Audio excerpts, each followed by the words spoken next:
Et 2 et 3. Bon, et ben, bonsoir à toutes et à tous et bravo d'avoir osé braver l'appel de la bière pour être avec nous à 21h un vendredi soir pluvieux. Merci beaucoup. Pour cette rencontre un petit peu improvisée, mais qui est très liée à l'histoire du Festival des Intergalactiques. Histoire un peu malmenée actuellement, Twitchement parlant. Puisqu'effectivement Twitch tire à vue sur les intergalactiques, genre c'est un peu comme un jeu le lapin sur la tête, puis coup de fusil à pompe. Mais on revient. Il nous reste encore une carte à jouer. Mais on est sur Twitch actuellement, donc coucou à la commu, si elle est là, etc. Je fais des bisous à tout le monde. Puisque je vais pas parler de tous les intergalactiques, hein. Ça me fait une introduction, mais on revient pas dessus, hein. C'est un peu une histoire triste actuellement, mais on n'est pas mort. Du coup, eh ben oui, c'est vrai qu'il y a 2 ans, idée, ben, un peu comme beaucoup de monde post-confinement ou en confinement, de se dire tiens, pourquoi on ferait pas un peu de création de contenu avec ce festival? On a essayé YouTube bidule, etc. Deux, trois trucs. Puis Twitch est apparu comme un peu comme une évidence, sachant on était aussi parti avec le festival sur l'idée de faire de la radio sur Radio Canu tous les jeudis de 17h à 18h. Et donc de faire ces créations de contenu. Alors je les ai portées, faut pas se mentir. Et j'ai découvert que la création vidéo, tel YouTube, etc., c'était pas trop mon truc. Par contre, j'aimais beaucoup le live, j'aimais beaucoup la discussion, et j'aimais beaucoup ce que ça pouvait apporter. Et Twitch est une espèce de radio en mode 2022, etc., 3.0, etc. Si bien qu'en arrivant sur cette édition du festival, en discutant avec Anne sur la programmation, je me suis dit, tiens, ça pourrait être sympa d'avoir une petite table ronde à ce sujet. Et je me suis dit, j'ai invité ces 3 personnes qui sont sur ce plateau de manière extrêmement évidente pour moi, puisque ce sont 3 créatrices, streameuses, plein de choses Twitch que j'apprécie énormément. Donc j'apprécie le contenu, avec qui on a pu faire des collabs et tas de choses comme ça. Tout simplement aussi pour en attirer certaines. Enfin, tu es lyonnaise, Kat, du coup je te sors un tout petit peu de l'équation. Sur Lyon et avoir le plaisir qu'elle soit sur le festival. Voilà, passer un bon moment ensemble, avoir une discussion autour de ces pratiques, de comment ont été abordées cette plateforme, mine de rien. On va quand même pas mal rester sur Twitch, peut-être un peu de radio aussi, parce qu'on a C'est toi la radio, je vous présente dans une seconde. Et voilà, discussion libre, discussion un peu du plaisir. C'est ce que j'aime moi sur cette plateforme, c'est ce que j'aime sur ces formats, c'est ce qu'on va faire ce soir avec vous, si ça vous dit tout simplement. Pour m'accompagner, je pars du tout au fond, Mara Vega de C'est toi la radio. Bonsoir. Bonsoir Mara, tu vas bien? Eh ben oui, je suis super contente d'être ici. Je connais le festival depuis, je sais pas, 2, 3 ans maintenant, et je suis ravie d'être invitée, inattendue. Mais en tout cas, je suis contente. J'ai mon fan club qui est là, donc c'est bon. Donc Mara Vega, donc tu produis C'est toi la radio, qui est une émission qui traite d'art, qui fait beaucoup d'interviews d'artistes, aussi des live shows musicaux, beaucoup autour des passions. Après, on passera aux questions, etc. C'est pour un peu présenter ce que tu fais.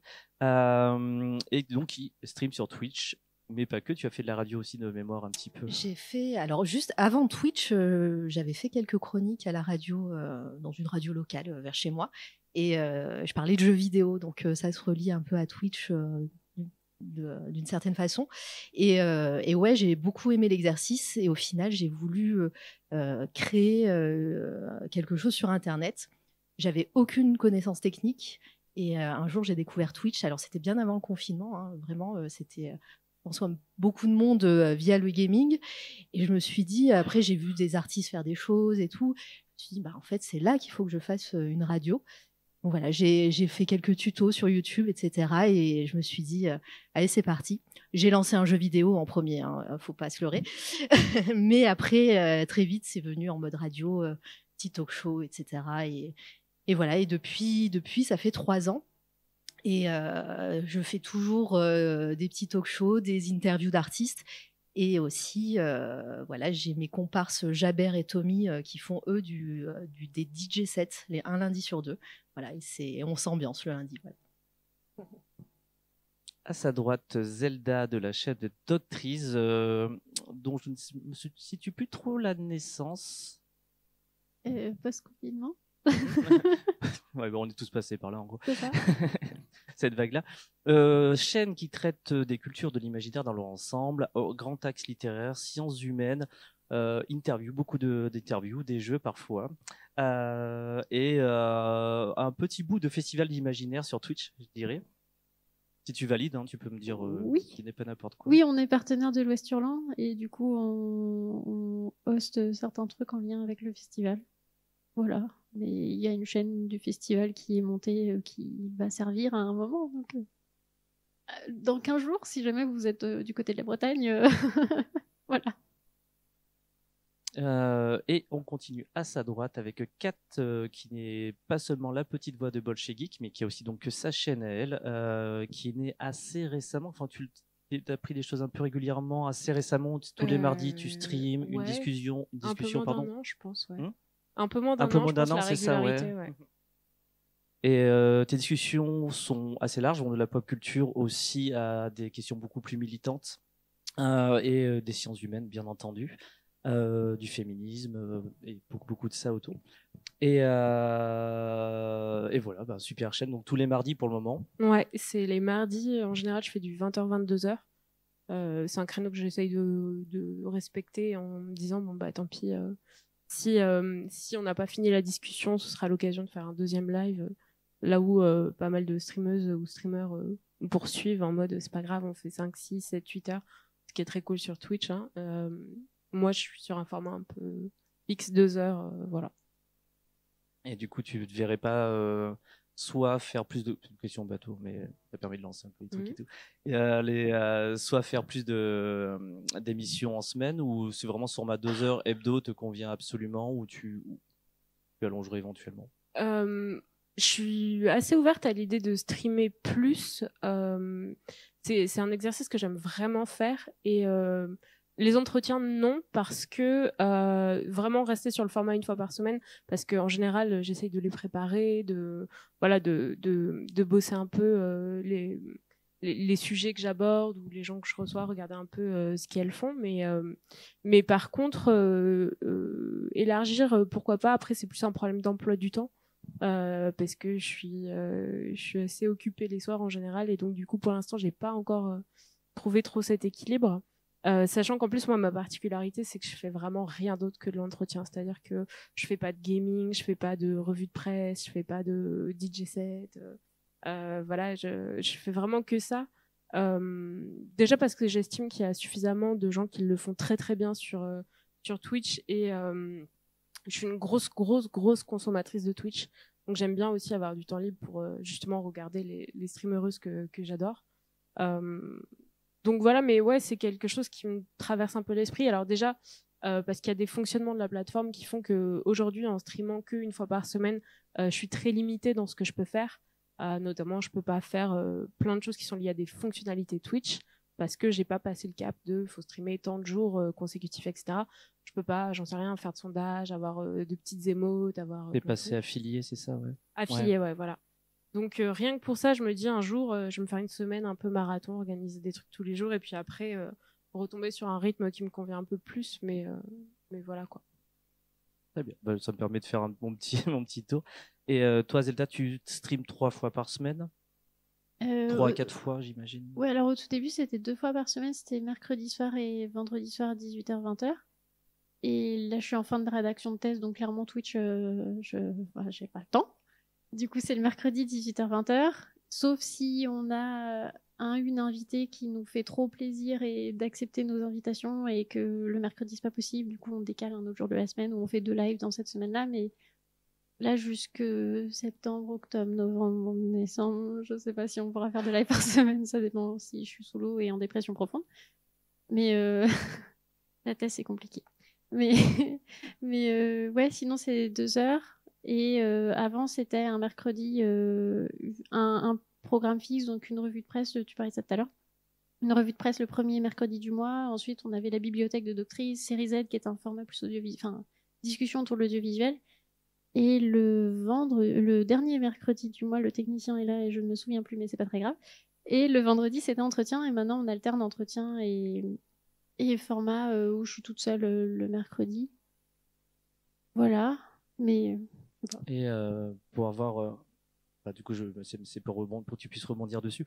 Je sais que tous les deux, on a créé vraiment des programmes hebdomadaires à des moments assez lourds, etc., faire plein d'émissions, etc. Moi, pour mon retour d'expérience, c'est que tu me dises que le tien, Je me souviens que c'est quelque chose qui peut très vite sauter et très vite être d'une chronophagie assez dingo parce qu'il y a de la communication. Il n'y a pas que créateur de contenu, hein. Il n'y a pas que le contenu en lui-même, il y a aussi toute la communication, le temps que ça prend, les prépas. Si on a une interview, ça prend du temps, enfin, l'accueil, etc., quelques mails.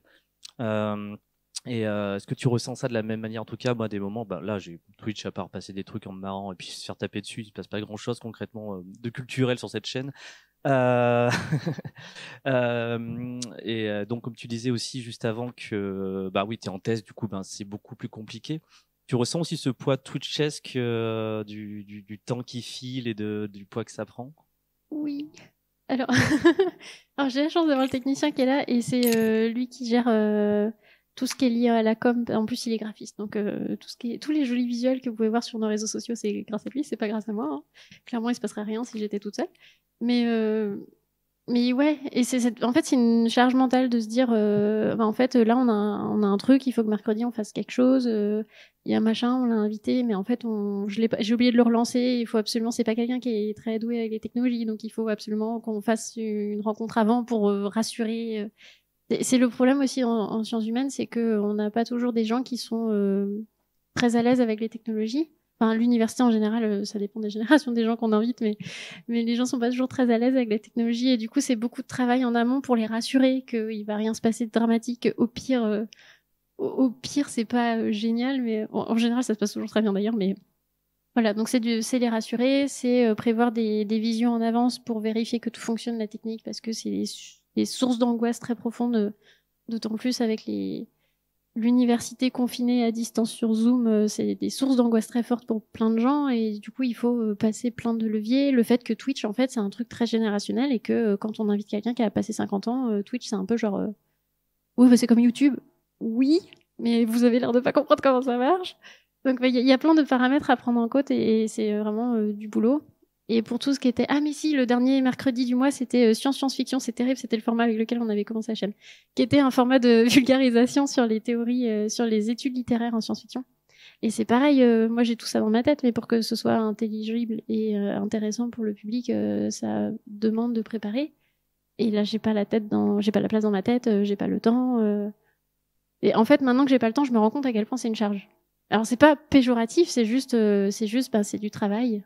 Et le travail, c'est pas, ça se fait pas comme ça, quoi qu'en pense Manu premier du nom, mais bref, voilà. Oui, c'est une auto-charge mentale qui est mise en place et ce côté live et Twitch, comme l'a relevé un petit peu Kat, demande une régularité, une vraie présence pour s'affilier, peut-être se faire quelques euros par-ci par-là, un peu pour commencer. Et donc demande vraiment une présence en ligne extrêmement forte. Enfin, c'est quand même 75 personnes en moyenne sur un mois, enfin des choses comme ça, 7 jours. Enfin bref, ça fait quand même beaucoup. Est-ce que tu ressens cette même charge, Mara Vega, de ton côté? Alors c'est je suis un peu moins organisée que vous, disons. Moi, j'ai une grosse veille artistique de mon côté, donc je repère des artistes sur les réseaux sociaux, sur Twitch, etc. Et quand j'ai un coup de cœur, tout simplement, je demande à la personne. Et c'est en fonction des dates des invités, moi, que je vais organiser mon planning. Il y a des moments où je vais rien avoir pendant quelques mois, parce que moi, je m'organise aussi comme ça, je gère. Et des fois où je vais avoir 3 interviews par semaine pendant un mois et en plus moi, enfin je l'ai pas dit, mais les interviews que je fais, c'est pas 2 heures non plus, ça dépend aussi des artistes, mais je bride pas les artistes. Peut-être qu'on m'entend moins bien. Je bride pas les artistes quand ils me parlent, donc ça peut durer 4 heures, 4h30, 2 heures. Voilà, ça dépend. Voilà, je les stresse pas avec ça. Si ça dure 30 minutes, ça durera 30 minutes. Si ça dure plus longtemps, c'est pas grave. On se couchera plus tard. Ça me va. Donc et pareil sur la préparation, je connais les artistes qui vont venir. Il y en a certains qui sont venus ici et certaines. Mais du coup, je suis en mode un peu, voilà, on est là comme ce soir, on discute, on fait connaissance. Je vous connais pas. C'est comme si on était à une soirée, on est sur un canapé, on discute. Bon, la seule chose, c'est que y a qu'une personne qui parle de sa vie à elle, mais sinon, moi, j'essaye de rebondir. Voilà, je suis plus là-dedans parce que si je commence à à préparer, à faire un conducteur, à faire des questions prédéfinies et tout, je sais que moi, ça va me stresser et ça sera un peu moins fluide dans la façon dont que je présente, tout simplement les émissions. Alors du coup, ça pose d'autres problèmes.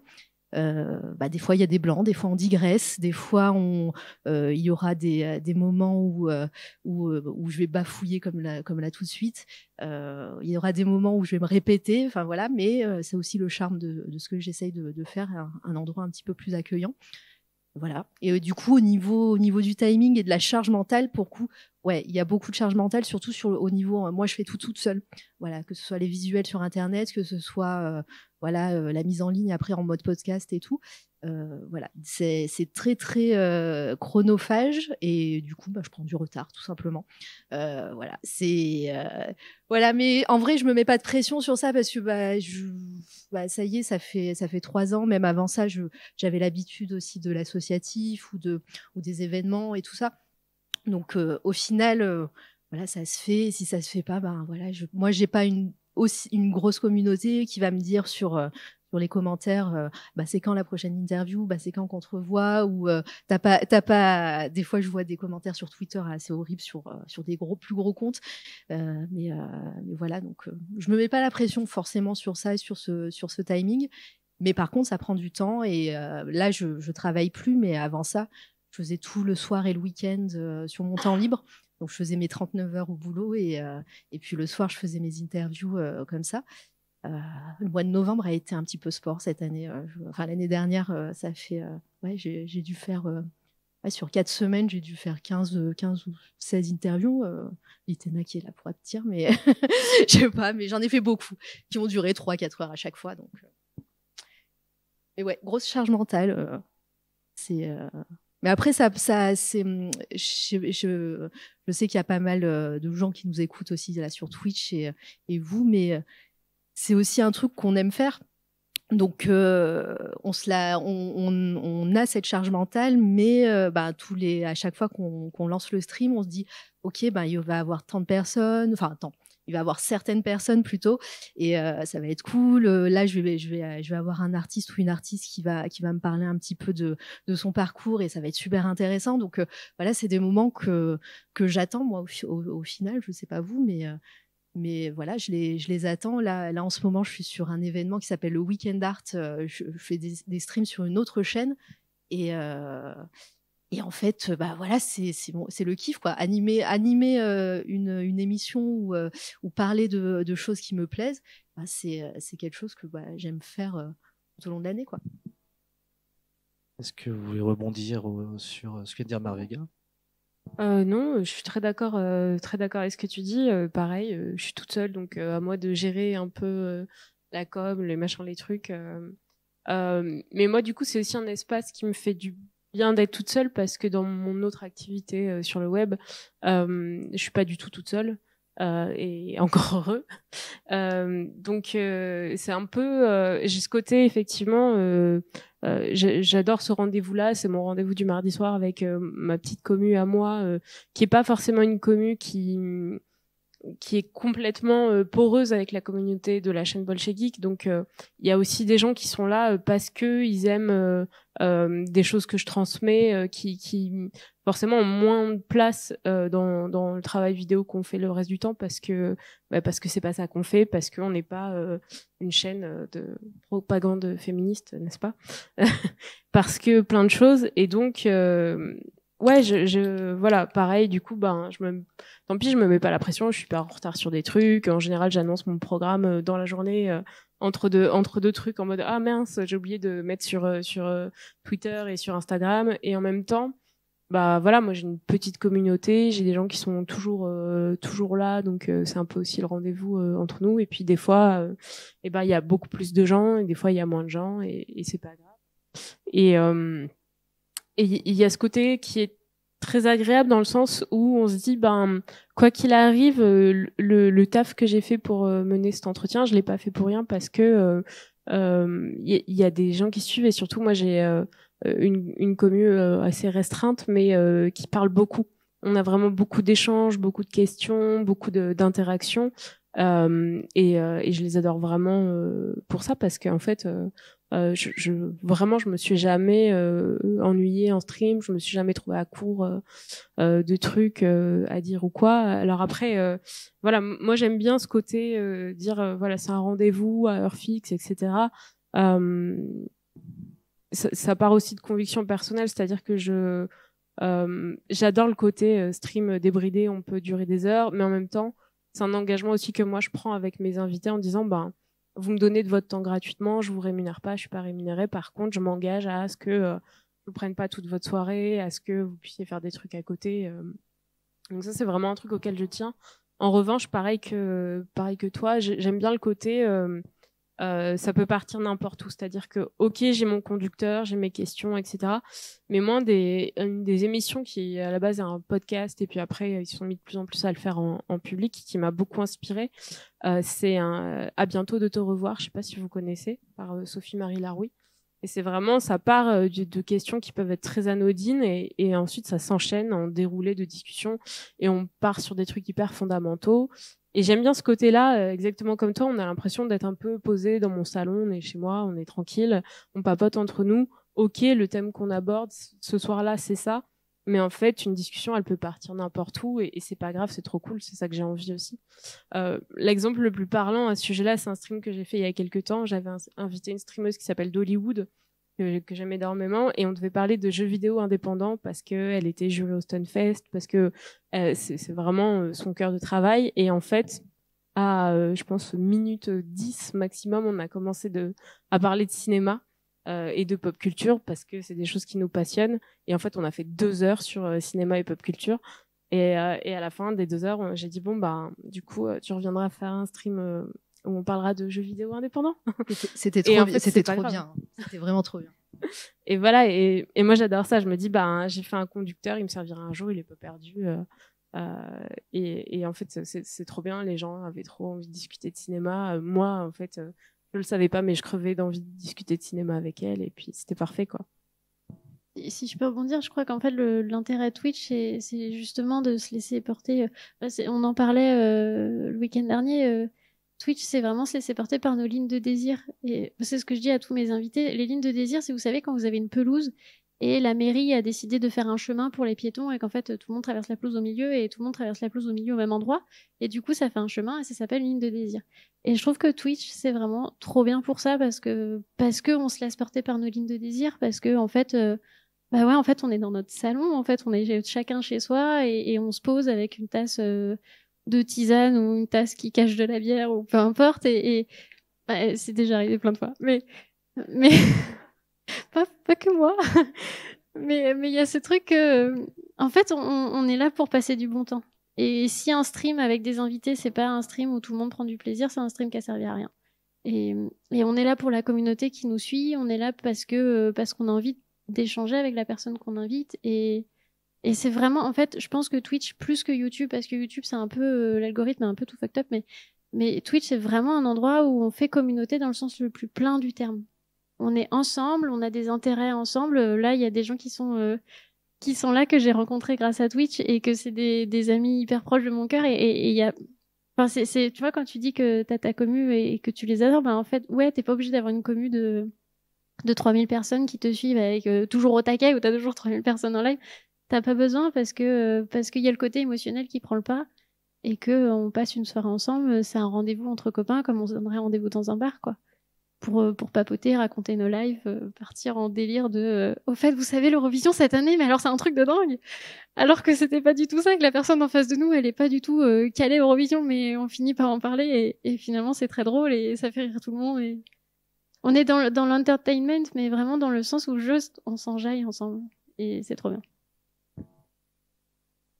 Je pense aussi qu'il y a le côté interaction qui me manquait sur YouTube, et que effectivement, pour finir là-dessus, enfin, ou en tout cas rebondir, ouais, justement, le fait de pouvoir parler, échanger en direct, et avoir vraiment des intuitions de gens, et effectivement, dans cette idée de créer du commun, c'est de se dire, sur un sujet précis, on peut lancer une discussion, et en fait avoir des gens qui sont là pour discuter, et qui ont des intuitions brillantes, ou en fait c'est leur champ d'études et on le sait pas, ou c'est leur métier, ou peu importe, leur passion.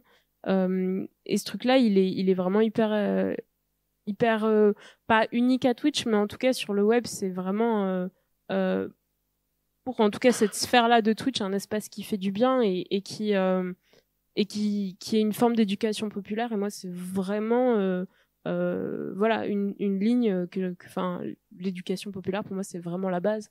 Et c'est ça que je trouve hyper chouette avec la manière dont on fait communauté aussi sur Twitch, quoi. Oui, donc la célèbre commu qui se crée généralement, qui se met en place et qui ça nous oblige aussi à mettre en place des outils autour. Il faut généralement créer un Discord à côté, genre de choses pour communiquer avec ces gens, ou leur communiquer au moins des informations, parce que ces gens, c'est le mauvais mot, hein, qui sont captifs, mais c'est un terme un peu trop économique, mais complètement. Et moi, j'aime bien partir, je donne ces petits trucs, et puis bam, vous rebondissez dessus. C'est du Twitch, hein. Coucou Twitch, on improvise, mais ça fonctionne. Et j'ai trouvé quand on commence à avoir un peu une commu, hein, petite ou grande, vraiment, mais peu importe, ça demande de mettre en place des outils. Qui dit outils, enfin, il y a un petit effet domino de choses qu'on doit gérer en plus. Qui dit un Discord, hein, bêtement, ça demande des modérateurs. Ça demande parfois de parler avec les modérateurs. On peut aussi être beaucoup plus alpagué par rapport à tout un tas de questions qui peut prendre un petit peu de temps. On va pas repartir de Maravega du coup. Comment est-ce que... Alors, ma question n'est pas extrêmement claire, j'en suis désolé. Mais ce petit effet domino, en tout cas, moi, m'a étonné à un moment de dire ah ouais, ça commence vraiment à demander du boulot, mais du boulot, quoi, clairement. Alors moi j'ai une notion un peu différente parce que j'utilise ma voix, je monte ma tête cette semaine un peu trop, je trouve déjà, mais et puis j'interagis avec quelqu'un qui est invité, j'ai moins peut-être ce côté communautaire parce que voilà je fais remonter les questions du chat à l'invité, mais j'ai pas, même si voilà il y a plein d'habitués, je les vois et je suis super reconnaissante, mais j'ai vraiment pas cette sensation d'interagir moi en tant que Mara, mais plus en tant qu'animatrice en train de faire remonter des informations à l'invité. En plus, moi, je sais que de mon côté, j'ai un peu une peur. Je sais pas si c'est une peur, mais en tout cas, j'ai créé C'est toi la radio pour mettre en avant des artistes. Et j'ai un peu de mal avec le côté où je personnifie ma chaîne, tu vois. Où voilà, c'est la chaîne de Maravega et je parle avec des gens. Non, moi, je voulais vraiment me mettre en retrait, ne pas me montrer ma tête, vraiment. Alors, j'aime beaucoup l'exercice de la radio, donc c'est pour ça. Mais aussi, c'était pratique parce que au moins, on parle d'un artiste ou d'une artiste. Je mets les œuvres sur l'écran de Twitch et moi, je suis un peu en retrait. Et c'est pour ça que j'ai eu un peu moins de mal à créer, par exemple, un Discord, faire vivre une communauté autour de C'est toi la radio. Parce que pour moi, c'est presque une émission télé parmi la chaîne qui est sur la grande plateforme Twitch, on va dire. Mais j'ai un peu de mal avec le côté, voilà, Maravega qui présente des émissions. Ça, voilà, je préfère me mettre un peu en retrait pour ça. Et donc voilà, ce côté communautaire, modérateur, pareil, modérateur, j'en ai qu'une, c'est Litena, et elle n'a pas eu le choix en vrai. Voilà, elle est là tous les jours et tout. Et un jour, j'ai reçu quelqu'un qui avait une plus grosse communauté, je ne sais plus qui c'était, je me souviens plus. Peut-être Alt 236 qui sera là ce week-end. Et je me suis dit, il va avoir un chat beaucoup trop important, il va falloir m'aider. Parce que voilà, j'avais peur des lourdeaux, hein, tout simplement. Et donc, je lui ai donné l'épée. Et au final, je lui ai enlevé à chaque fois. Et au bout d'un moment, j'ai réinvité quelqu'un avec une plus grosse communauté. Donc, je lui ai remis l'épée. Et du coup, elle est restée modératrice, mais j'ai vraiment pas, moi, toutes ces notions Twitch, créer un Discord, avoir des modérateurs, faire des réunions de modérateurs, faire de la communication. Voilà, je suis vraiment en mode écoutez, je vous montre des gens intéressants, mais oubliez-moi, vraiment. Moi, c'est plutôt ça que... Alors, ces mauvais exemples parce que cette semaine, je suis partout. J'étais chez Doctrice hier, je suis toute la semaine sur le Weekend Art et cette semaine ici. Mais sinon, lundi, c'est fini, vous ne me voyez plus, hein, vraiment. Enfin, vous m'entendrez, par contre. Je fais rire, en plus. Oui, mais parce que t'es trop jolie. Oui. C'est pas, enfin, en tout cas, voilà, c'est vraiment le côté personnifier une chaîne. C'est vraiment, en plus, voilà, j'ai eu pas non plus des très grosses mauvaises expériences, mais là, en tant que femme sur Internet, c'était obligé qu'on allait en parler ce soir. Voilà, moi, j'ai vraiment des craintes et je veux pas me mettre trop en avant aussi un peu à cause de ça. Moi, c'est vraiment une question que je me suis posée quand j'ai commencé Twitch. Pardon, si vous voulez intervenir. Parce que moi, pour le coup, j'ai commencé la présence, on va dire, sur Internet par YouTube. Et je me montre pas du tout. Enfin, je suis complètement absente au-delà de voix off de la chaîne. Et quand j'ai commencé Twitch, je me suis vraiment posé la question en me disant, ok, est-ce que je mets une caméra, est-ce que je mets pas une caméra, qu'est-ce que je vais faire de ça, etc. Et au final, je crois que j'ai juste lancé le truc et oublié qu'il y avait la caméra. Et puis en fait, je me suis dit, ah bah c'est bon, ok, ce sera stream avec caméra. Peut-être qu'il y avait un désir aussi inconscient, j'en sais rien, de dire aussi coucou, je suis là. Au fait, pardon, mais voilà, je suis là aussi. J'en sais rien. On saura jamais, mais en tout cas, c'est vrai que c'est une question qui est intéressante, le truc de la personnification, parce que je me la suis pas posée. En même temps, je suis hyper d'accord avec toi. Je déteste le truc d'ultra personnification et en plus, je suis pas la seule. Moi, par exemple, désolée, je fais un peu le pont, c'est hors Twitch, mais du coup, on a un binôme sur une chaîne qui s'appelle Bolche Geek. Benjamin, qui est la figure de la chaîne, déteste ça. Il déteste la personnification. Il voudrait ne pas présenter la chaîne, ne pas présenter les vidéos, ne pas être visible à l'écran. Et d'ailleurs, pendant un temps, nos vidéos qui avaient le mieux marché, c'était des vidéos 100% montage. Donc, il s'est dit à un moment, c'est bon, c'est fini, je vais pouvoir enlever ma gueule. Spoiler, non. Mais voilà. Et je suis d'accord avec toi, je pense qu'il y a un truc de incarner la chaîne qui est difficile à placer quand on est un peu contre ça. Et en même temps, moi je suis vraiment identifiée comme une chaîne qui fait que de l'entretien. Donc en fait, je sais très bien que ce qu'on vient voir quand on vient le mardi chez moi, c'est mon invité. Et j'espère vraiment que c'est vraiment ça. Et je le ressens en plus par les interactions avec les gens. Et voilà, après moi je suis un peu comme toi, j'ai pas de Discord pour le coup, rien du tout. J'ai une modo, ça s'est fait pareil, un peu sur les mêmes lignes que toi. Voilà, Lazy, si tu nous écoutes, gros big up à toi, qui est ma seule modératrice. Et ça s'est fait vraiment sur le fil parce que, je sais plus, au départ je crois que j'ai eu une attaque de bot ou un truc comme ça.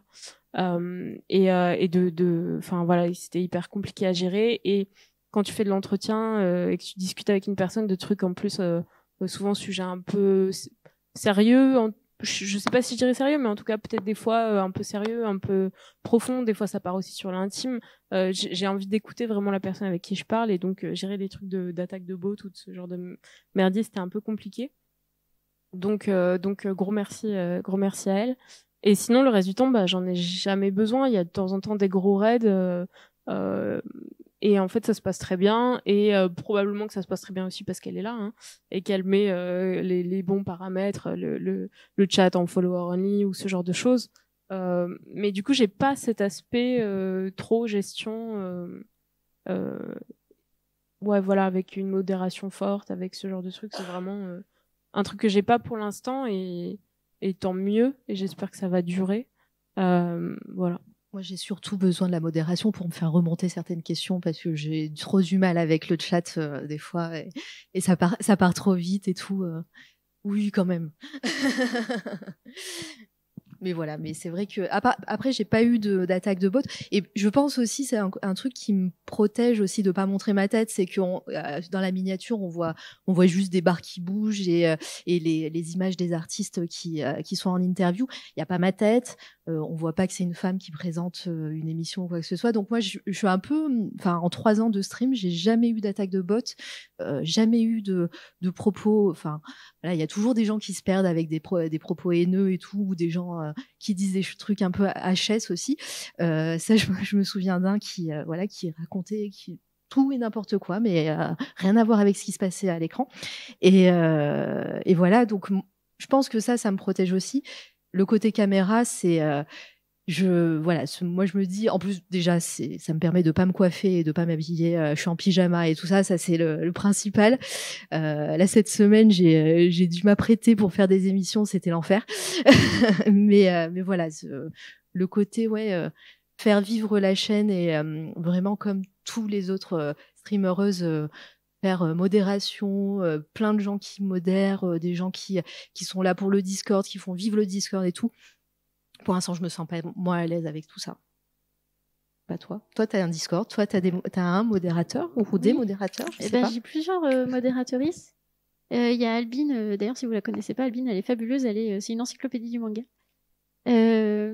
Mais ouais, il y a plusieurs modératrices sur la chaîne et là pour le coup, moi ça personnifie un peu le truc et j'étais pas trop c'était pas trop mon bail au début et je me souviens quand on a commencé la chaîne, je me suis dit mais en fait moi j'ai pas envie de devenir vidéaste, j'ai pas envie de devenir une personnalité de l'internet, ça m'intéresse pas.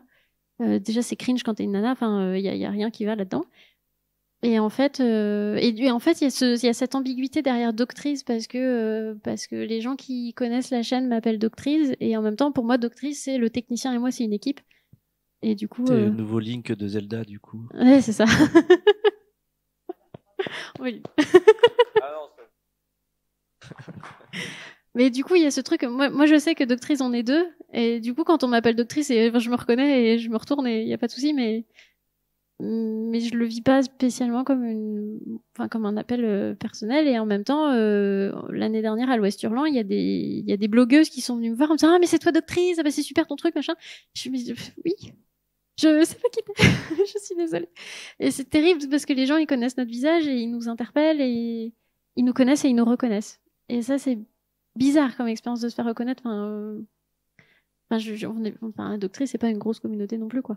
On est beaucoup de chatons sur notre Discord, on se raconte nos histoires de cœur, alors toi ton coming out ça s'est passé comment, enfin c'est vraiment des trucs qui ont souvent rien à voir avec le propos de la chaîne, mais c'est pas grave, on s'échange aussi des films, on s'engueule parce qu'on n'est pas d'accord sur Everything Everywhere All at Once, mais c'est pas grave, on en discute. Mais c'est devenu une bande de copains et parce qu'on est petits. Je pense que c'est ça aussi, parce qu'on est petits et que les grandes streameuse, en vrai ça me fait pas envie, enfin avoir une grande communauté, avoir 1000 personnes par live, quelle angoisse, il y a tellement de paramètres à gérer, tellement de déjà nous des balourds là qui débarquent dans le chat pour dire ah là là les nanas à la cuisine, quand c'est pas des invitations à des pratiques bref. Quand le bot n'a pas repéré que c'était pas correct et que du coup on est obligé de se confronter aux commentaires dans le chat, c'est pas ouf. Et heureusement que moi j'ai la modo parce que je gère très mal ce genre de truc et moi ça me fait paniquer vraiment. Et tu peux pas paniquer en live parce que t'as un invité, t'es obligé de gérer, t'es toute seule, t'es obligé de gérer aussi parce que tu vas pas bugger pendant 10 minutes parce que t'as un trou du cul dans le chat. Enfin, je suis désolée, je suis pas je suis fatiguée, je m'exprime pas bien, mais c'est compliqué d'être une nana sur internet et du coup pour vivre cette espèce de personnalisation c'est un peu genre je peux vous parler de théorie narratoriale sur la littérature expérimentale, voilà, et c'est pas sexy et en même temps il y a quand même des mecs qui débarquent pour se faire des trucs comme si leur opinion nous intéressait, comme si on était là pour ça, comme si on était à disposition de leur opinion sur la façon dont on s'habillait, coiffé, ce qu'on va raconter. C'est genre, mes mecs, merde. Voilà, et c'est compliqué. Voilà, je tourne en rond, je suis désolée, mais... Non, pas du tout, ça rebondissait extrêmement bien. Du coup, je pense que je suis pas extrêmement habilité ni de manière en qualité de, on va dire, de grille de lecture, etc., pour aborder forcément la question de la femme sur Twitch, etc. Enfin, de la représentation de la femme sur Twitch, très mal dit. C'est pour ça que je vais pas poser de questions. Parce que là, c'est le moment qu'on s'enfonçait tranquillement. Bon, non, je vais pas poser de questions sur Discord, on va pas partir là-dessus du coup. Et je me suis perdu du coup. Voilà. On est sur Twitch, donc on peut. Ouais.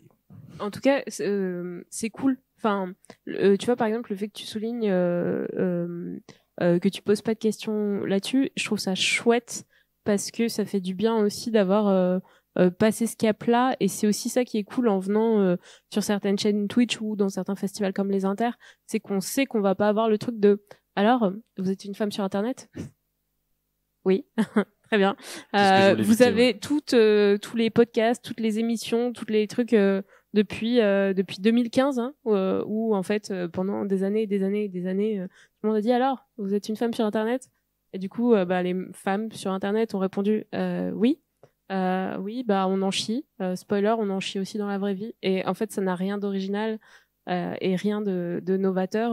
Voilà. Et alors oui, c'est triste de faire le constat qu'en 2023, ça n'a toujours rien d'original et de novateur, et que si on nous pose la question, on répondra probablement les mêmes choses qu'on répondait en 2015.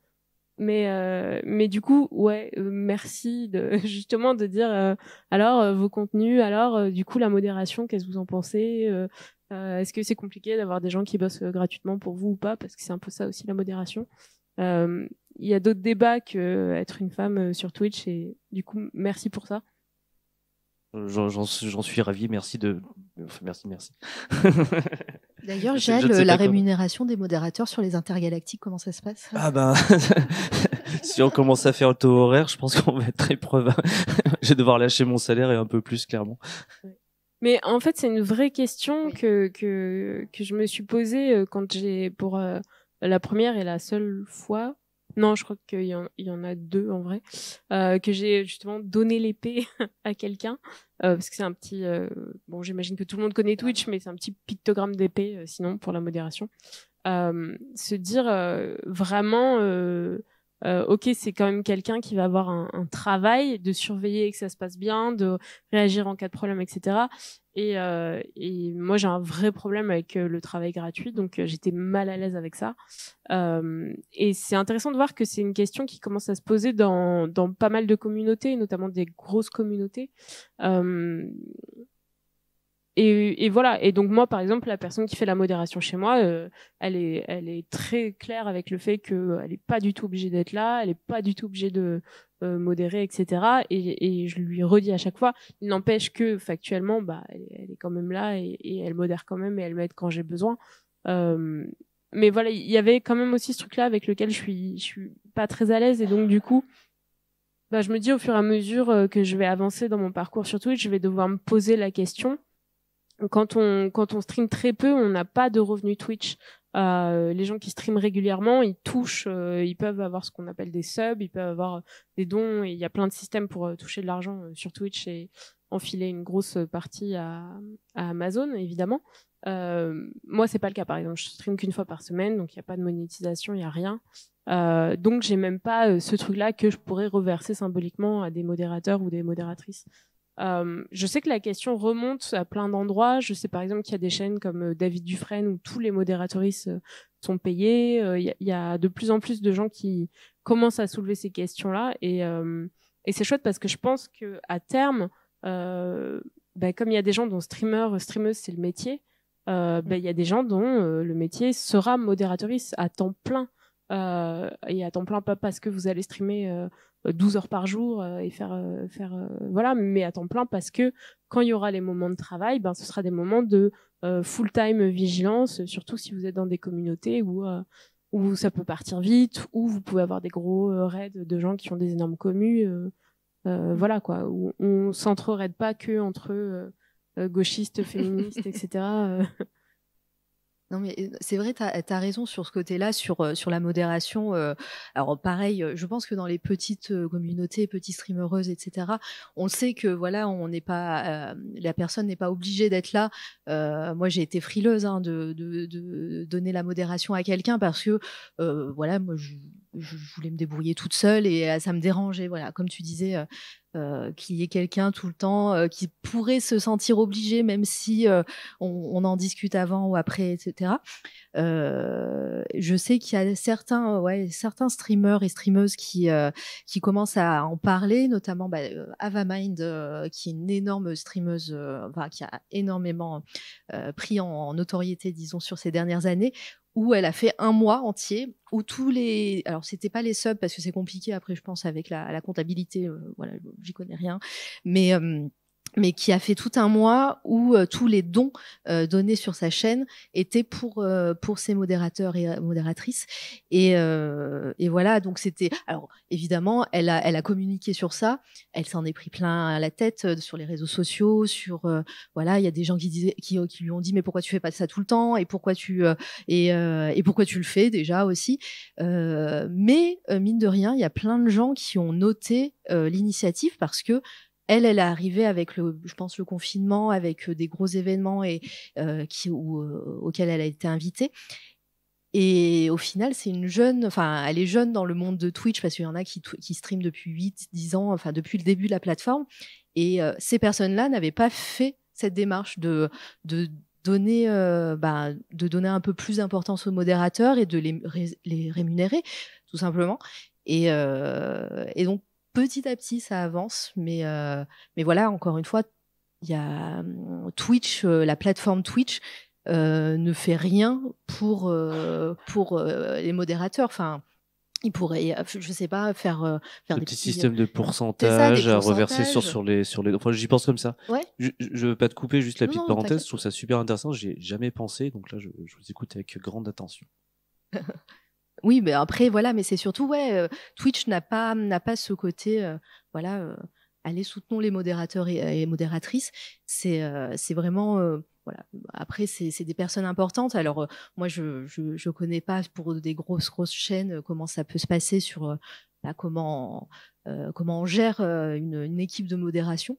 Mais voilà, c'est une question importante, et puis il y a de plus en plus de personnes sur Twitch et il y a de plus en plus de contenu qui amène des vues et qui amène des viewers surtout. Voilà, je pense à Backseat, je pense à même les trucs de jeux vidéo. Voilà, c'est une question importante. Après moi, je sais que petite communauté, petit nombre de viewers et tout, c'est pas le problème maintenant. Mais voilà, comme on est là pour parler de Twitch, parler de manière générale, et c'est important aussi.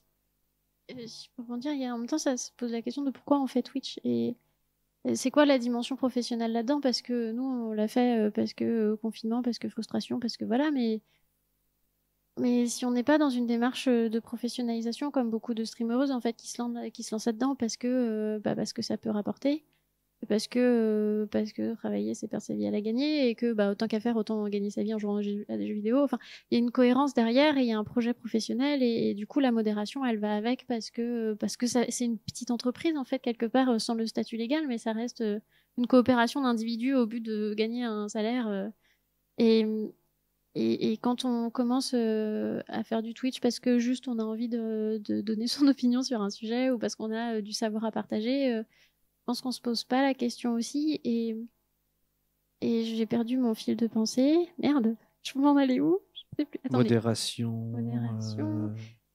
Ah oui, et puis il y a certains contenus qui peuvent aller très vite, très haut. Quand on fait de l'entretien, on sait qu'on va pas, ça va pas se déclencher du jour au lendemain. On va avoir 1000 personnes qui vont débarquer comme ça là, et qui vont être régulières et qui vont être là à chaque fois et qui viendront même si on fait qu'un live par semaine. Il y a des contenus, on sait que ça décollera pas plus que ça, et je pense qu'on les fait aussi parce qu'on le sait. Mais il y a des contenus genre le jeu vidéo ou certains autres contenus, on en parlait tout à l'heure, l'ASMR, les live piscines, tout ça, en fait ça peut décoller très vite, très haut, et du coup je pense que tu peux partir d'un projet de genre tiens, ça a l'air fun, on va le faire, à au bout de 6 mois à te retrouver avec 1000 personnes, une communauté énorme, des revenus Twitch qui tombent comme ça un peu genre mais wesh, d'où ça sort. Et je pense qu'on l'anticipe pas parce que la chaîne, enfin la plateforme nous prépare pas à ça, même si quand on est affilié, après il y a une espèce de tuto de tu fais quoi quand t'es affilié, qui t'es quand t'es affilié, enfin c'est un peu en vrai on les regarde parce qu'on est genre ah trop bien et en fait enfin moi j'ai rien retenu, c'est pas j'ai pas fait ça pour qu'on vienne m'apprendre l'entrepreneuriat, je suis pas dans cette logique là et je pense qu'il y a cette ambiguïté aussi de la plateforme qui fait qu'on sait pas trop dans quoi on s'engage. Et qu'au début, c'est un truc entre copains, que les modératrices, c'est des copains-copaines. Et puis, ben, on se retrouve à avoir des gens qui nous demandent. Nous, ça nous arrive maintenant qu'on a des maisons d'édition qui nous contactent en mode on a tel projet, on voudrait faire la promo sur ta chaîne.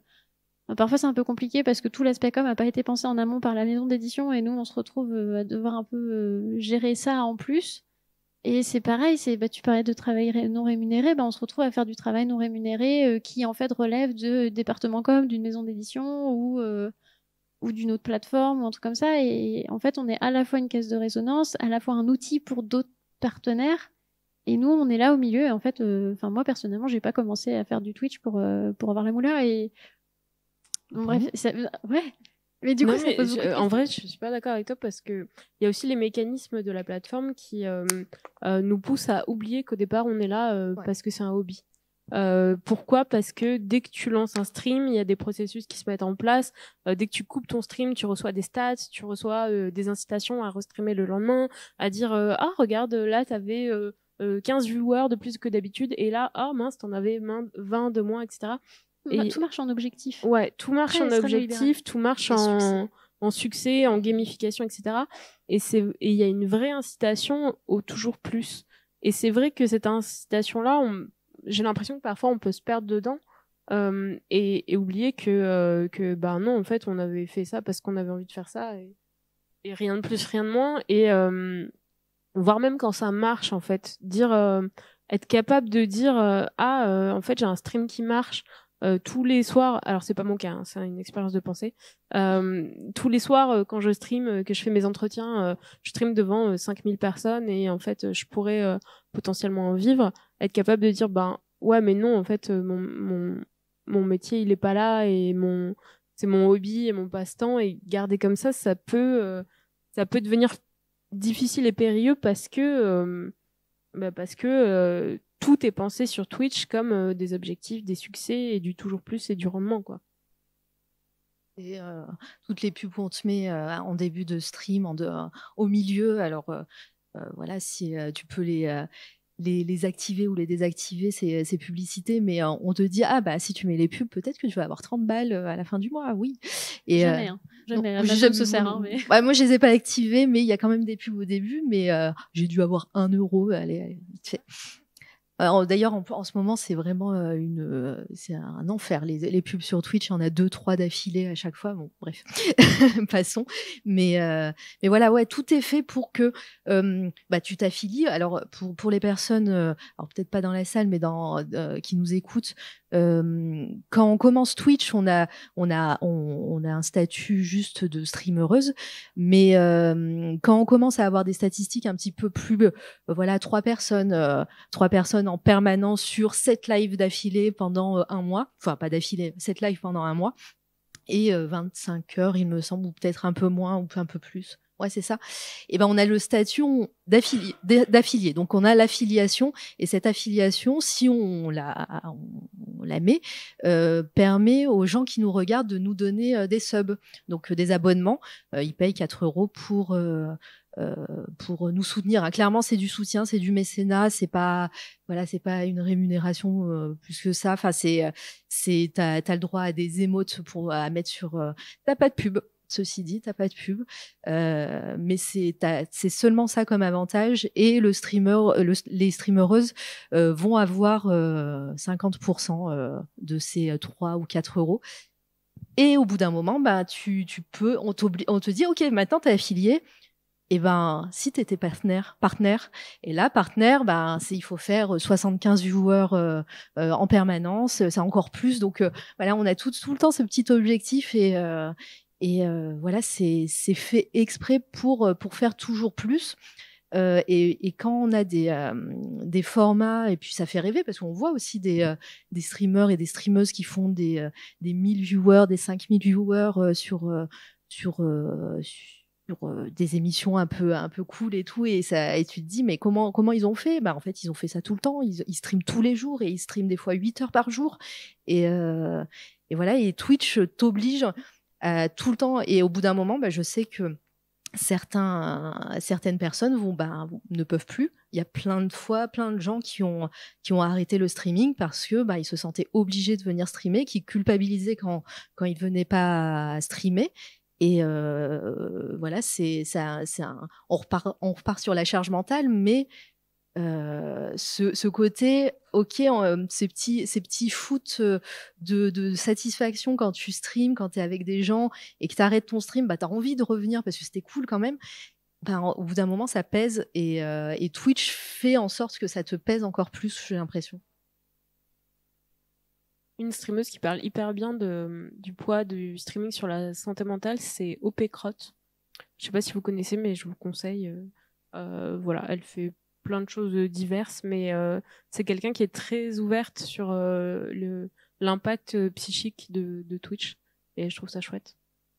J'imagine aussi des relations parasociales qu'il peut y avoir dessus. Ouais, alors les relations parasociales, c'est vraiment pour moi un sujet hyper vaste, sur lequel on est très très peu éduqué, très très peu formé. Pour le coup, c'est un sujet dont j'ai déjà parlé en live avec les gens, parce que je pense qu'on a un vrai manque d'éducation là-dessus. Je pense qu'il faudrait vraiment, avec l'essor du numérique, avoir un travail là-dessus au niveau des cursus scolaires, avec vraiment des gens qui... il y en a des chercheuses qui ont travaillé sur les relations parasociales. Toutes ces études-là, elles existent. Les impacts, on sait aussi quels ils peuvent être. Alors évidemment, plus on avance dans l'utilisation des outils numériques, plus le champ de recherche s'élargit. Mais je trouve que là-dessus, il y a vraiment un non-pensé de l'éducation sur ce sujet-là. Et effectivement, les relations parasociales, elles sont compliquées. Même quand on a une petite communauté, des gens avec qui on s'entend bien, un stream avec qui ça se passe bien, c'est compliqué parce que on n'est quand même pas amis, on n'est quand même pas une famille, et quand même, faut pas oublier qu'on se connaît pas. C'est-à-dire qu'on aura tendance, et je le vois bien dans certaines communautés, et moi la première, on va avoir tendance à beaucoup parler de nous, de nos vies, révéler plein de choses, même sans forcément le vouloir, mais in fine, à des gens qu'on connaît pas, qui ont des pseudos qui sont pareil chez eux, chez elles, etc. Et je pense que même quand on fait attention, l'écueil est vite là, et la pente est vite là, dans le fait de dire les relations qu'on a avec les gens sur les réseaux sont des vraies relations. Par contre, elles sont très abstraites. On va potentiellement avoir du mal à les gérer, à les borner, etc. Voilà, je sais pas exactement où je vais avec ça, mais il y a des moments où il y a des choses qui sont très belles qui se passent par des communautés qui sont très soudées, par des gens qui ont des attentions les uns pour les autres, et en même temps, la limite entre on est une communauté hyper soudée et en fait on est tellement potes que, j'en sais rien, je t'envoie un cadeau chez toi pour ton anniversaire, elle peut être vite franchie, et ça part pas d'une mauvaise intention, ça part pas de quelque chose qui peut être problématique, mais ça peut le devenir. Il y a des gens qui encadrent ça très bien. Il y a pas si longtemps que ça, je regardais une streameuse, sa commu lui avait fait plein de choses pour son anniversaire, mais il y avait une personne, je crois que c'était une modo, qui avait géré ça sur Discord en disant ok, si vous voulez faire des cadeaux, etc., une modo, je pense, proche d'elle, vous m'envoyez tout à une boîte postale, je gère tout le truc et je me charge de la transmission, etc. Ce qui est pas la même chose que en fait, parce que pour X ou Y raison, j'ai chopé ton adresse et le jour de ton anniversaire, dont je sais la date parce que une conversation un jour, j'ouvre ma boîte aux lettres et je reçois le cadeau de quelqu'un en me disant c'est Timmy du 27, joyeux anniversaire, et là tu fais ouais, alors sympa, mais mais un peu trop peut-être. Et je pense que là-dessus, on a... Ouais, moi, mon point là-dessus, voilà, pour finir, parce que j'étais un peu longue, mais c'est que on a besoin de formation, on a besoin de gens qui nous aident à comprendre ces relations-là et nous aider à poser les limites de ces relations-là. Mais je pense même en termes de création de contenu, parce que c'est différent de faire une chaîne Twitch quand t'es juste tranquille et qu'en fait t'as 3 personnes qui viennent te voir, et faire une chaîne Twitch quand t'as 15 personnes qui attendent quelque chose de toi et on te pose la question, mais c'est quoi la ligne éditoriale? Et en fait t'es là en mode, bah la ligne éditoriale c'est moi ce que j'ai envie de faire. Mais il y a un moment c'est pas suffisant, et il y a une espèce d'attente de cohérence qui est là, et t'es un peu en mode, mais moi j'ai pas fait ça pour ça. Moi, j'ai fait ça parce que je voulais m'enjailler, parce que j'avais des choses à partager et que je me suis dit peut-être ça intéresserait 3-4 personnes sur les internets. Mais ouais, il y a ce truc que non seulement il y a ce lien d'amitié. Alors, pas pour le coup, il y a les gens qui font partie du Discord, je les connais pas tous personnellement, mais il y en a plein. En fait, l'avantage de la SF, c'est qu'on se retrouve en convention. Et ça, franchement, ça permet de mettre un visage sur un pseudo, ça permet de boire des coups, de voir si en fait on partage vraiment des mêmes valeurs. Alors, je connais pas les 147 personnes du Discord, mais il y en a bien une trentaine que j'ai déjà rencontrées et avec lesquelles je suis ravie de partager des séquences de ma vie parce que c'est des gens chouettes, mais parce que ouais, on s'est vu dans le réel, quoi. Il y a eu un échange qui a été hors du numérique, ou en tout cas ouais, hors du numérique, ça me fait bref.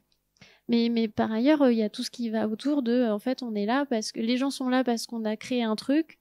Et ce truc, ben maintenant, il y a des attentes. Et comment on les gère et comment on deal le fait que qu'on a nos désirs à nous qui sont premiers, parce que en fait sinon on le ferait pas, et en même temps des gens qui viennent que parce que ils se retrouvent dans ce qu'on fait, et que en fait si moi mon bail c'est de faire je sais pas l'historique des participations de la Serbie à l'Eurovision, ça va intéresser personne et il y aura personne à mon live, et après ça fait péter tes stats et l'algorithme ne te favorise pas, enfin il y a toute la logique aussi de la plateforme qui passe derrière, et c'est chelou. Enfin moi c'est des questions qui sont pas résolues, ça fait 3 ans et c'est pas résolu, et bref, voilà. Le 12 mai, le live sur l'Eurovision, c'est ça? 16. Voilà. L'Eurovision, Vous saurez tout sur la Serbie et son côté. Voilà. Moi, viens. moi, je m'inscris. Viens. Tu vois. Ouais, alors moi j'ai vraiment, je suis terrifiée par les relations parasociales. Encore une fois, c'est, oui, voilà, mais on est là en plus. Mais c'est vraiment le sujet quand je parlais de personnification de la chaîne et tout. C'est vraiment quelque chose que je cadre, mais là c'est, voilà, j'utilise un pseudo, je parle pour avec des artistes, et je parle que des artistes. J'ai du mal, voilà, j'ai une chaîne perso, mais il y a personne, et je bosse dessus. En général je parle pas, mais j'essaye d'en dire le moins possible sur ma vie et tout. Donc des fois, comme je m'enjaille souvent, je parle, j'ai l'air hyper ouverte et hyper sociable. Des fois ça peut être un peu trompeur aussi, parce que je montre ce que je veux, et les gens ne me connaissent pas, les gens voilà, comme tu disais, on n'est pas potes forcément. Et après voilà, j'adore les relations que j'ai avec Twitch et tout, mais voilà, moi j'ai vraiment du mal à gérer ce côté-là, où je veux cadrer moi ce qui se passe au niveau de ma vie, et ce que je fais sur Twitch. C'est vraiment hyper important pour moi, et même ne serait-ce que sur un chat Twitch, hein. J'adore toutes les personnes qui viennent sur mon chat, mais c'est vrai que j'ai un peu plus de mal, tu vois, quand tu demandes quelque chose à quelqu'un, et on va te dire là ça va pas, ou là je suis comme ci comme ça. Je dis ok, on peut en parler en MP, il y a aucun souci et tout, mais sur un chat Twitch, moi j'ai vraiment un peu de mal avec ce genre de, parce qu'on sait pas, moi si ça se trouve je ferme le live et je pleure toutes les larmes de mon corps parce que je suis trop mal, et en fait quelqu'un va venir me dire ça et je vais pas pouvoir gérer, et alors c'est pas vrai, hein, je vous rassure, mais ça peut arriver peut-être un jour. Et après je suis quelqu'un, encore une fois, qui peut parler. Je serais ravie de parler avec les gens en message privé s'il y a quelque chose qui me gêne, ou si elle est pas très bien en ce moment.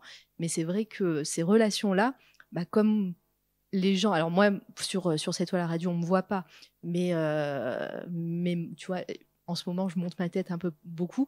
Les gens savent à quoi je ressemble, et moi je les connais pas, je connais pas les gens qui me regardent.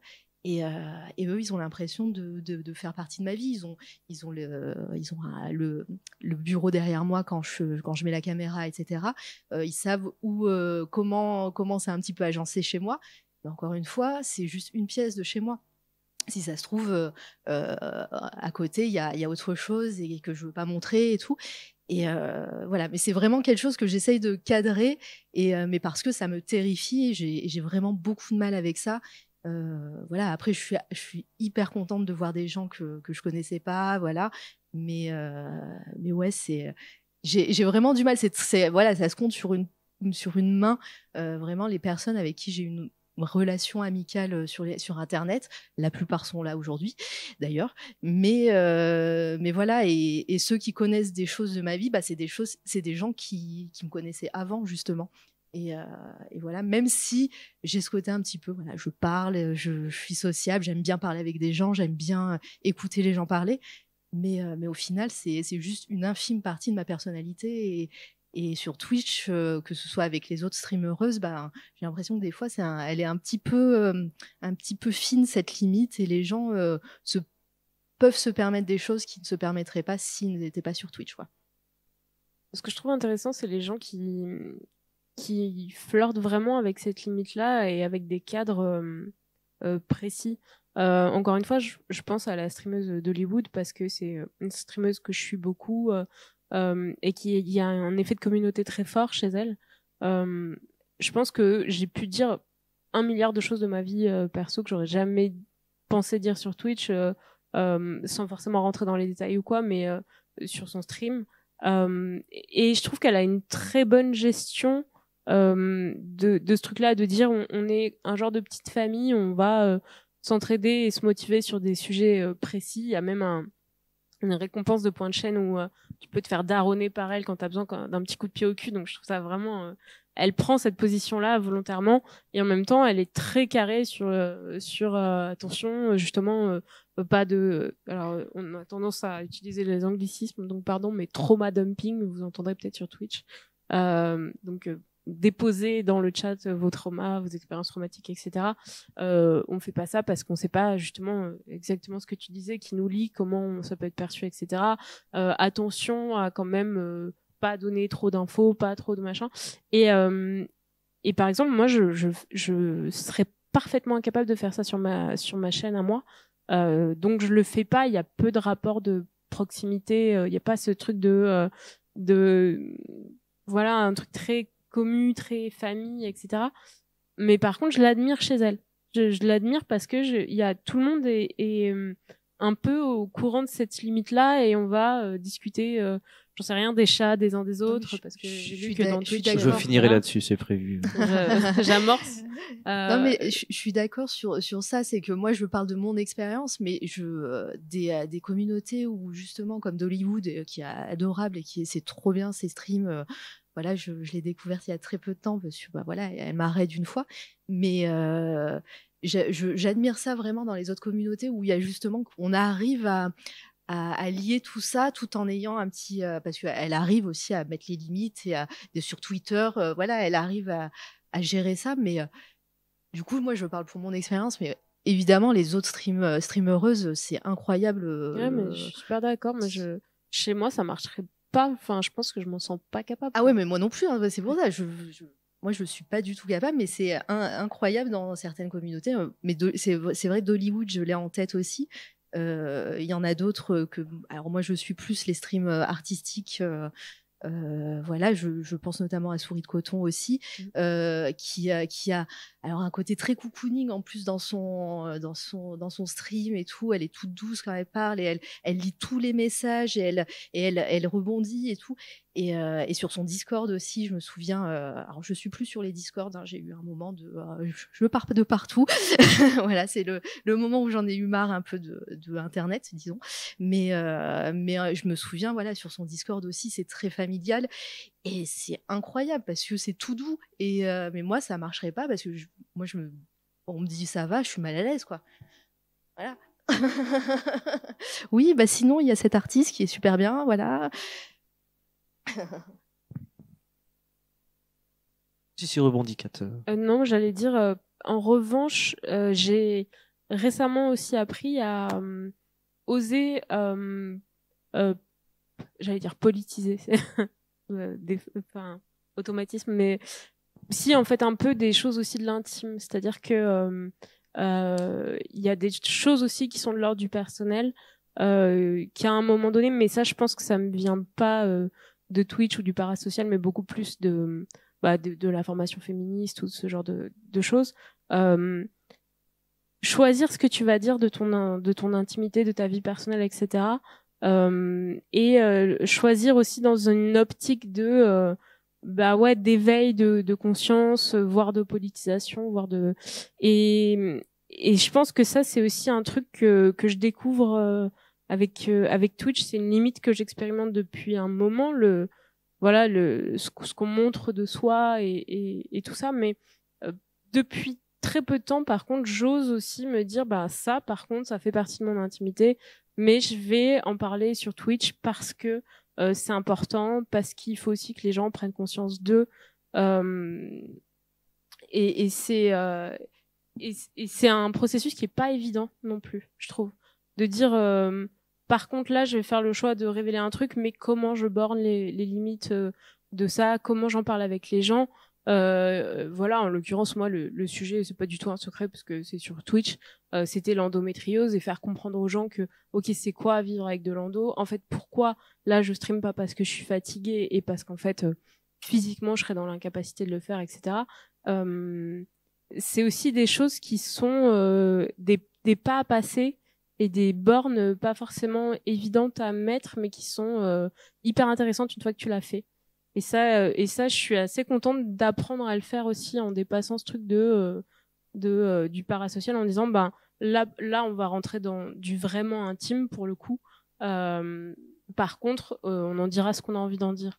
Et je le fais aussi avec mes invités parce que là, je suis dans une série de portraits en ce moment qui rentrent vraiment dans l'intime des gens. En ce moment, les mardis, alors on avait une petite parenthèse mardi dernier, mais je fais une série de portraits de gens qui parlent du handicap. Le thème, c'est handicap, vie quotidienne et lutte sociale, et parler de leur handicap, comment ça impacte leur quotidien, leur vie au quotidien, mais aussi, vu que c'est la thématique du moment, comment ça impacte leur manière de s'engager dans les luttes sociales. Et que ce soit des trucs comme aller en manif ou militer par d'autres réseaux. Et là, du coup, j'invite mes invités à aller dans l'intime, parce qu'on va dans leur vie quotidienne, parce qu'on va dans leur handicap, parce qu'on va dans leur santé mentale. Et pareil, encore une fois, c'est dire, par contre, à tout moment, on coupe, on n'a pas signé un pacte de sang pour 2 heures. Par contre, s'il y a des questions dans le chat que tu veux pas soulever, on dit aux gens, on vous allume, mais désolé, ça, c'est hors limite. Et les gens sont capables de le comprendre, en fait. On va arriver à la fin de notre petit temps pour ce soir. Alors, j'ai 2 choses à dire. La première, c'est que de vos retours sur vos expériences de stream, etc., ça m'a un peu mis face à la mienne de manière extrêmement intéressante, tout plein de vues. Donc c'est enregistré, etc. Forcément, on verra si vous le souhaitez qu'on le podcast ensuite sur la chaîne YouTube du festival, bien entendu. Mais moi, je pense que je vais la reprendre et noter un peu des trucs. Et dans 2-3 semaines, je vais retourner sur Twitch et faire bon, il y a des choses intéressantes qui ont été dites de cette discussion. Faut que j'en discute avec vous, modérateurs, commu, etc. Parce que je trouve que c'est une question que je me suis jamais posée, en fait. Et j'ai pas là tout de suite leur faire un discours sur moi, inter, etc. Parce que ça prendrait du temps. Et 2, je trouve que ça gâcherait. En tout cas, ça suivrait pas très bien tout ce qui vient d'être dit, clairement. Donc, super. Déjà. Enfin, vraiment, ça m'a mis plein de choses en face et ouais, j'en ai enfin, c'est vraiment, non, c'est passionnant. Un jour, on parlera des commentaires sur Twitch. Oui, c'est vrai. Allez, je voulais finir sur une petite question un peu plus légère, la fameuse question des chats. Du coup, pourquoi aucune de vous... Enfin, c'est vrai que je me suis fait un peu là, j'ai écrit mon texte un peu rigolo que vous avez peut-être lu sur le site web, etc. J'ai vraiment fait en 2 minutes, en mode j'ai pas le temps, etc. De tout temps, les gens se sur Twitch, enfin bref. Une espèce de... Mais c'est vrai, je me suis fait... Je pensais à Tofu, donc le mien, coucou Tofu, si tu me regardes derrière à la maison. Oui, c'était celle que je me suis dit, mais c'est 3 personnes qui n'ont pas de chat. Moi, j'ai trouvé que le chat est vraiment un des outils Twitch assez rigolo, mais c'est la petite blague de mais fin. Ça fout le bordel, un chat dans un studio. Ah bah attends, parce que moi, ma minette, elle a 3 pattes, je vous jure, elle est maladroite comme pas 2. Je peux pas la mettre dans le bureau. Quand je stream, c'est mort, elle va couper le live en cours de route, elle va passer devant la caméra, foutre la caméra par terre. Il y a un moment, matériellement, c'est logique. Enfin, c'est tendu, quoi. C'est vraiment tendu d'avoir le chat sous la caméra. Moi, je suis allergique. Ah ouais, les allergiques. Mais effectivement, la semaine dernière ou la semaine d'avant, je regardais un stream de Little Big Whale qui faisait un stream karaoké, chansons et tout. Et son chat est venu se coucher sur l'ordi et a éteint l'ordi avec le poids de son corps. Et donc, au milieu du stream, tout d'un coup, s'est arrêté. Et donc, après, derrière, elle était là sur ses autres réseaux. Pardon, c'est mon chat, il a éteint mon stream.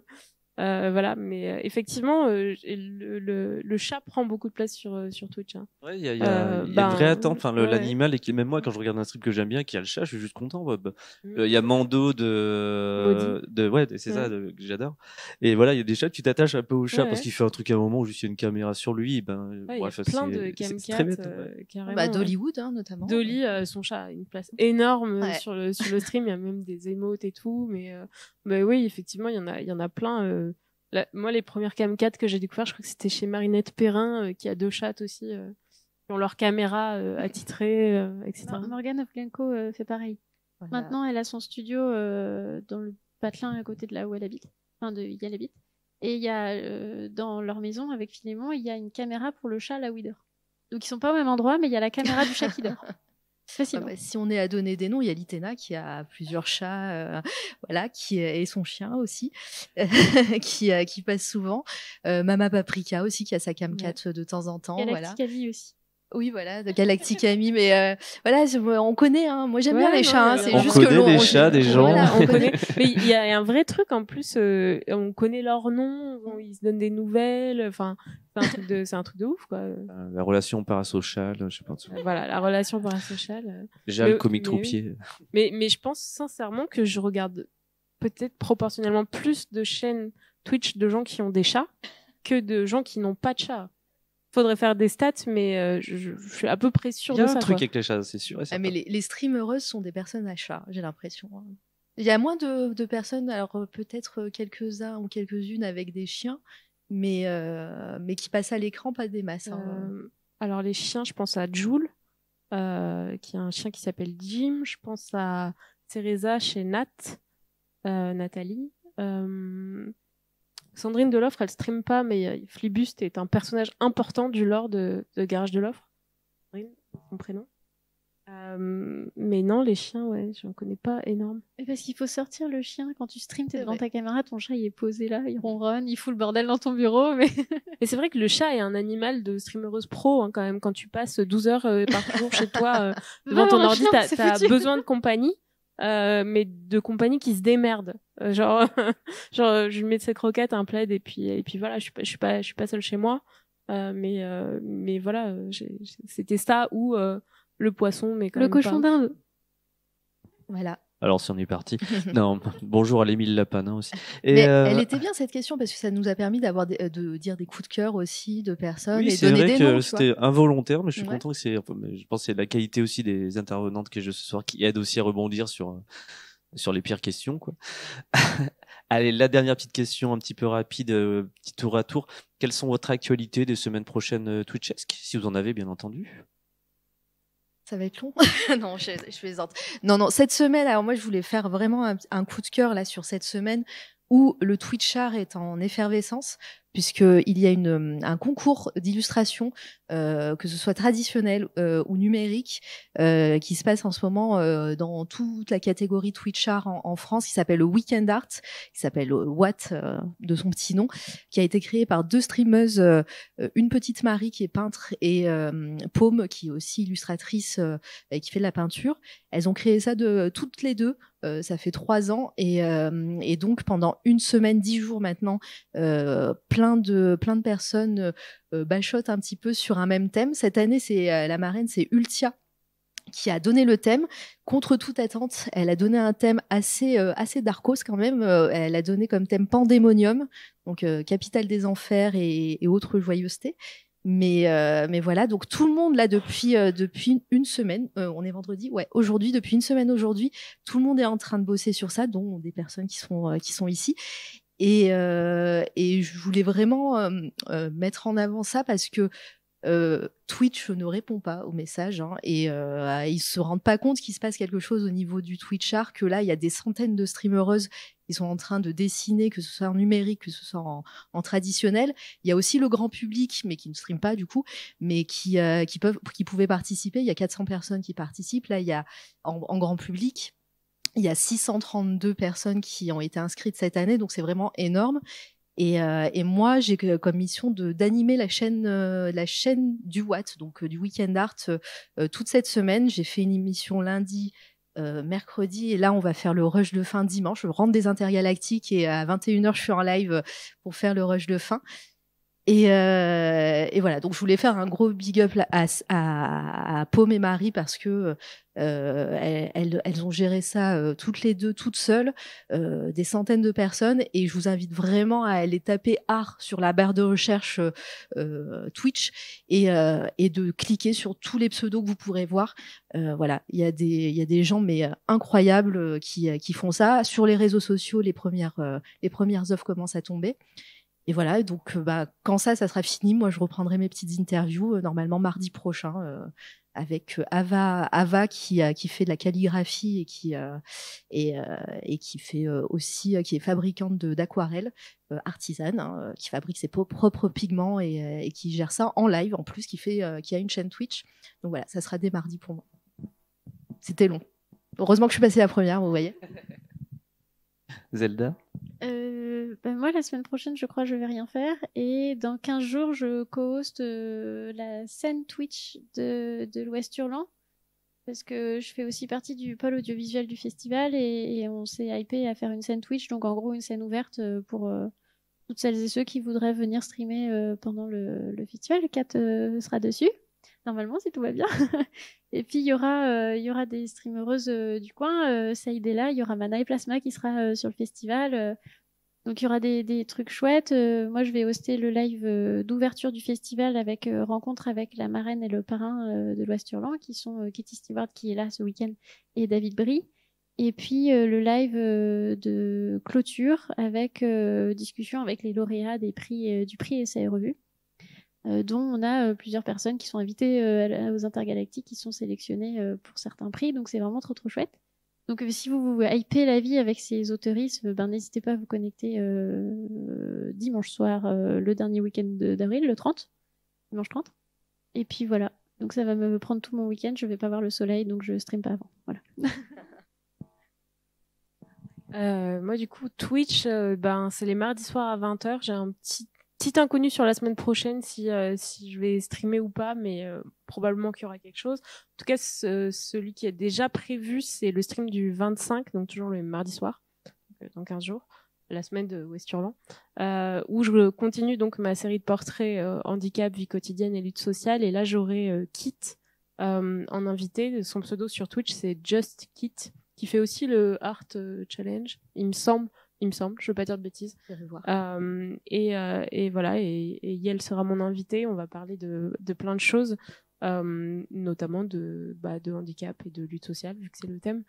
Voilà, et après j'ai plein de lives à venir. Et il faut juste que je cale les dates. Je suis un peu chamboulée dans mon planning, mais pareil, avec des invités à venir. Les lives qui sont annoncés, qui n'ont pas encore de date, ça va être un live avec Al 236 et Clotilde Passé Sauvage sur archéologie de l'imaginaire, archéologie du réel, et un autre sur la violence croissante du discours politique avec Jean Massier et Usul, possiblement maudit, mais elle est pas sûre encore. Donc ça, c'est les gros à venir, mais faudra suivre sur les réseaux pour avoir les dates. Et un coucou potentiellement sur le Twitch à Ouest Hurlant, puisque on sera du coup avec Benjamin à Ouest Hurlant dans 15 jours. On a la chance d'être invité aussi là-bas. Donc voilà, on enchaîne les meilleurs festivals de France sur 15 jours. Et pour répondre à vos questions comme ça, moi je vais couper Twitch là pendant quelques semaines. J'ai calmé le jeu et on reprendra quand l'ancienne chaîne, enfin je vous fais pas le compte, sera revenue. Et que ce sera un peu remis en place et que je me serai un peu organisé post-festival. Voilà, rien d'autre à dire. Moi justement, je suis en mode levage de pied, clairement. Un énorme merci donc à nos 3 intervenantes ce soir d'être venues tout simplement parler Twitch. C'était vraiment l'idée de la discussion. C'était parler de nos expériences, des petits retours, anecdotes et puis applaudir Davis.